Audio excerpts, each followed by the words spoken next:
Oui, malheureusement, je dois vous dire qu'on a été interpellé, alerté d'une situation un peu aussi déplorable qui se trouve au niveau de Kanten, notamment en même temps de Mandina Mankagne. Un problème qui est entre la mairie de Niaguis et les populations qui sont ici à Kanten, plus connues sous le nom de Mandina Mankagne. Il s'agit en fait d'une coopérative de la SDE qui avait à son temps 25 hectares, soi-disant qui ont été légués par la communauté rurale de Niaguis à l'époque. Aujourd'hui, actuellement, les agents de la mairie actuelle sont en train de suivre le dossier. Mais malheureusement, dans ce problème-là, il n'y a pas de consentement avec les populations qui sont ici, ou les populations autochtones, mais aussi les populations qui ont des terres ici au niveau de Kanten, précisément connues sous le nom de Mandina Mankagne. Et c'est ce qui a fait qu'ils ont été surpris aujourd'hui d'être réveillés par le bruit des tracteurs ou d'un tracteur qui est en train de baliser des chemins pour cette soi-disant coopérative. Et ces populations sont sorties en masse pour dire non, parce que pour elles, il n'y a pas encore de consensus, il n'y a pas encore de dialogue.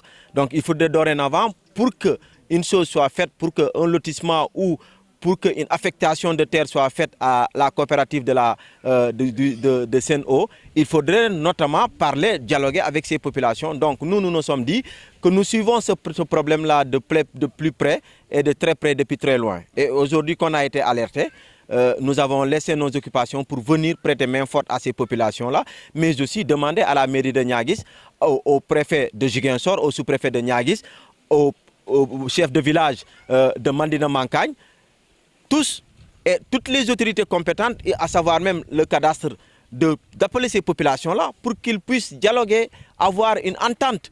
Parce que aujourd'hui, nous savons tous que la terre constitue une richesse. Donc si aujourd'hui, ils doivent baliser, si aujourd'hui, ils doivent affecter 25 hectares à la coopérative de Sen'Eau, ça va poser énormément de problèmes. Donc ces populations-là sont en train de chercher des alternatives. Et l'alternative, la première, c'est des discussions avec les autorités compétentes. Et malheureusement, nous avons trouvé ici la gendarmerie, nous avons trouvé le préfet de Ziguinchor, le sous-préfet de Niaguis, les services du cadastre, les services aussi des eaux et forêts. Et nous nous sommes dit, nous avons été agréablement ou désagréablement surpris qu'en balisant le chemin, que ces populations-là se disent ne pas être saisies, ne pas être au courant. Tout ce que nous demandons à ces autorités compétentes en charge de cette question, c'est d'ouvrir un dialogue sincère avec ces populations pour que des voies et moyens puissent être trouvés, des issues, des solutions puissent être trouvées. Si la chose doit être faite, mais qu'ils revoient aussi la superficie qu'ils doivent octroyer à la coopérative. Je pense que c'est des choses qui peuvent être négociables. Nous disons, pour le moment, il n'y a pas péril en la demeure. Ce qui reste, malheureusement, c'est qu'il n'y a pas de dialogue.